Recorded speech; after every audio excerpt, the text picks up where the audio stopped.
Le film commence avec le shérif qui réfléchit aux générations de shérifs qui l'ont précédé et à quel point les types de crimes et les affaires dont il s'occupe aujourd'hui sont différents. Il commence alors à parler d'une affaire particulière. Un homme vêtu d'une veste noire est menotté et conduit vers une voiture de police par un jeune agent. Le seul équipement qu'il a avec lui est une petite bouteille d'air comprimé transportée à la main, reliée à un tuyau et à une buse. Les deux hommes se dirigent vers le poste de police voisin. Au poste de police, le jeune agent parle au téléphone avec son supérieur au sujet de l'homme qu'il a arrêté. Dès qu'il raccroche, l'homme en noir utilise ses menottes métalliques pour étrangler le policier jusqu'à ce que mort s'ensuive. Il se nettoie dans les toilettes et s'en va. L'homme en noir vole un véhicule de police et se dirige vers la route. Il arrête un civil au hasard dans le désert et lui demande de descendre de sa voiture. Le civil, pensant qu'il s'agit d'un agent de police, suit ses instructions. L'homme en noir utilise la buse de sa petite bouteille d'air pour projeter un jet d'air comprimé dans la tête de l'homme, le tuant sur le coup.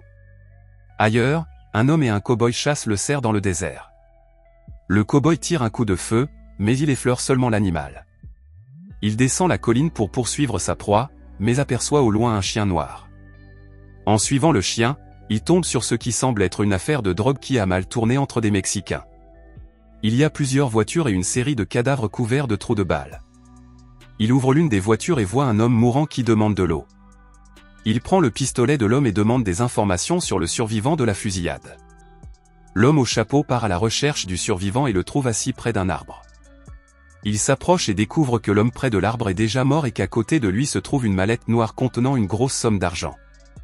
L'homme prend la mallette et le pistolet de l'homme et se dirige vers sa maison. Chez lui, il est accueilli par sa femme, Carl Agent, qui lui demande où il a trouvé la mallette et le pistolet. L'homme au chapeau est surnommé « Le Puits ». Cette nuit-là, le Wélin a du mal à dormir, pensant à l'homme mourant qu'il a laissé dans la voiture pour demander de l'eau. Il se met donc en route au milieu de la nuit, au grand désarroi de sa femme. De retour sur les lieux de la fusillade, le Wélin apporte un gallon d'eau à la voiture, mais lorsqu'il ouvre la portière, il constate que l'homme est déjà mort. Au loin, il aperçoit deux hommes près de sa voiture. Il dégonfle les pneus et se dirige vers le Wélin. Le Wélin s'enfuit et les hommes lui tirent dessus. Le Wélin court à pied et les deux hommes le poursuivent avec leur camion. Il est touché à l'épaule et parvient à peine à s'échapper en traversant la rivière. En regardant derrière lui, il aperçoit le chien d'attaque des hommes qui le suit. Dès qu'il arrive sur la terre ferme, il tire sur le chien. Pendant ce temps, l'homme en noir se rend dans une supérette tenue par un vieil homme. L'homme en noir met le vieil homme mal à l'aise par son comportement étrange et inquiétant. De retour sur les lieux de la fusillade, l'homme en noir arrive avec deux hommes en costume cravate, qui sont vraisemblablement les propriétaires de la mallette. L'un des hommes remet à l'homme en noir un dispositif de localisation relié à la mallette contenant les 2 millions. Après avoir reçu le dispositif de localisation, l'homme en noir tire sur les deux hommes et les tue. Le lendemain matin, le shérif arrive près du lieu de la fusillade. Il trouve une voiture en feu. Il est rejoint par son collègue Wendell. Le shérif en déduit que la voiture est bien celle volée par l'homme en noir et qu'elle est maintenant en feu avec une autre voiture qu'il a échangée. Après avoir inspecté la zone, les deux agents trouvent le camion de Llewellyn. Le shérif le reconnaît et sait qu'il appartient à Llewellyn. Enfin, ils arrivent sur les lieux de la fusillade. Les deux agents enquêtent sur les lieux. Ils pensent qu'il s'agit d'une affaire de drogue qui a mal tourné, mais ils remarquent également les deux hommes en costume cravate et supposent qu'il y a eu plus qu'une simple altercation violente. L'homme en noir arrive chez Llewellyn. Il frappe à la porte et, n'obtenant pas de réponse, pointe la buse directement sur la serrure de la porte et tire un jet d'air comprimé qui fait tomber la serrure dans la pièce. Quand il entre, il trouve la maison abandonnée. Il s'approche du réfrigérateur, prend un verre de lait et s'assoit un instant. L'adjoint du shérif Wendell arrive chez Llewellyn peu après le départ de l'homme en noir. Ils inspectent les lieux et remarquent la marque laissée sur le mur par la serrure de la porte qui a été détruite. Le shérif remarque que le verre de lait que l'homme en noir a laissé sur la table est encore froid. Llewellyn trouve le chemin d'un motel. Il scrute la chambre à la recherche d'un endroit où cacher l'argent. Le lendemain, Llewellyn se prépare à affronter ses poursuivants. Il loue une autre chambre dans le motel où il a séjourné, les chambres 139 et 137. Plus tard, l'homme en noir détecte un signal sur son localisateur et se dirige vers le motel de Llewellyn. Il surveille les lieux en observant le signal sonore de son localisateur. Il gare sa voiture juste devant la chambre de Llewellyn, se rend à la réception, consulte le plan du motel et procède à l'inspection des chambres une par une. l'homme en noir loue une chambre au motel.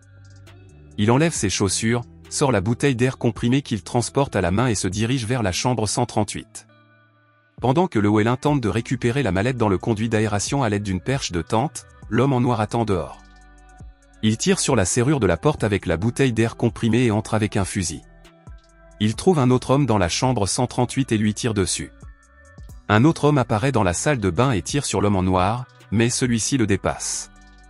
Un autre homme se cache derrière le rideau de douche. Il supplie l'homme en noir de lui laisser la vie sauve, mais celui-ci le tue quand même. Llewellyn, qui se trouve dans la chambre voisine, entend le vacarme dans l'autre chambre. L'homme en noir s'assoit au bout du lit et enlève ses chaussettes. Il cherche la mallette dans la chambre et fixe du regard le conduit de ventilation. Il dévisse le couvercle du conduit avec une pièce de monnaie et ne trouve que les traces de frottement laissées par la mallette. Llewellyn s'est enfui et a fait du stop. Llewellyn arrive dans un autre motel appelé Eagle Pass. Il s'enregistre et demande à l'homme à la réception de l'appeler si des hommes suspects arrivent. Au milieu de la nuit, Llewellyn se rend compte que la mallette a peut-être été interceptée. Il trouve le dispositif de localisation, mais avant de pouvoir le jeter, il entend un bruit suspect derrière la porte. Il se déplace silencieusement, prend son fusil et le pose contre la porte. Llewellyn tire sur Anton avec son fusil et saute par la fenêtre. Anton tire un autre coup, mais le rate. Un camion passe et Llewellyn arrête le chauffeur. Il monte dans la voiture, mais avant qu'il puisse partir, Anton tire sur le chauffeur. La voiture s'écrase et Llewellyn descend et se met à l'abri derrière une autre voiture. Il observe le reflet d'Anton dans les vitres du snack-bar voisin. Anton s'approche pour inspecter la voiture et suit des yeux la traînée de sang. En une fraction de seconde, il comprend où se trouve Llewellyn et parvient à esquiver un coup de fusil au bon moment. Llewellyn vide son fusil sur la voiture derrière laquelle Anton s'est caché. Quand il regarde derrière la voiture, Anton n'est plus là, il s'est enfui. Blessé et ensanglanté, Llewellyn traverse à pied la frontière mexicaine. Alors qu'il marche sur le trottoir du pont, Llewellyn tombe sur un groupe de jeunes hommes. Llewellyn offre 5 cents à l'un d'eux pour un manteau. Désespéré et effrayé, il jette la mallette par-dessus le pont. Après avoir réussi à traverser la frontière, Llewellyn s'évanouit et se réveille sur un escalier en pierre dans un parc au Mexique.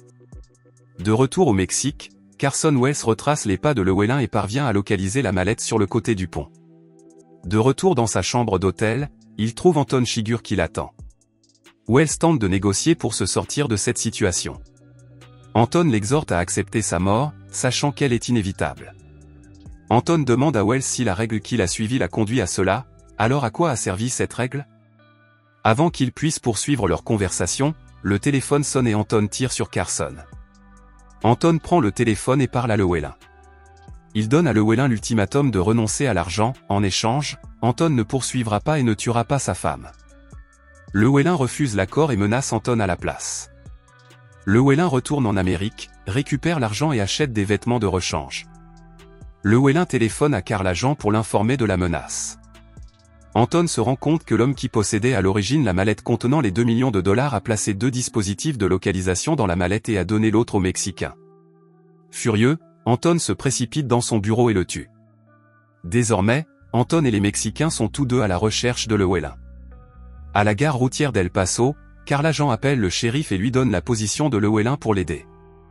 Alors qu'Anton tente de le localiser, Llewellyn, qui se promène à El Paso, tombe sur une jeune femme qui se détend au soleil près d'un immeuble. La femme offre une bière à Llewellyn. Après avoir refusé l'offre, la femme insiste davantage. Peu après, nous voyons le shérif se précipiter vers l'endroit où se trouve Llewellyn. Il voit une poignée de civils s'enfuir de l'immeuble. Le shérif aperçoit la femme à qui Llewellyn parlait auparavant, morte dans la piscine. Il se précipite dans l'appartement et trouve Llewellyn déjà mort, tué par les Mexicains. Plus tard dans la nuit, Carl Agent arrive sur les lieux. Le shérif lui jette un simple regard lorsqu'il se rend compte que son mari n'est plus là. Dans un restaurant d'El Paso, le shérif et le chef de la police locale discutent et réfléchissent aux crimes de plus en plus violents et impitoyables qui sont commis. Le chef de la police remarque qu'Anton est revenu sur l'une de ces scènes de crime. Cette observation donne au shérif l'idée de retourner inspecter l'endroit où Llewellyn a été tué. Il est surpris de découvrir que la serrure de la porte a été forcée. Anton reste silencieux derrière la porte, attendant le shérif. Le shérif inspecte la pièce à la recherche de Chigurh, mais ne trouve rien, à part un couvercle de ventilation ouvert et une pièce de 25 cents. Lorsque Carla Jean rentre chez elle après l'enterrement de sa mère, elle trouve Anton qui l'attend dans sa chambre. Quand elle le voit, elle lui dit qu'elle savait que ce n'était pas fini. Carla Jean dit à Anton qu'il n'a aucune raison de lui faire du mal.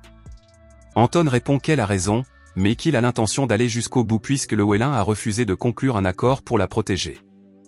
Carla Jean lui dit qu'elle savait qu'elle allait mourir dès qu'elle l'a vu dans la chambre, car elle savait qu'il était fou.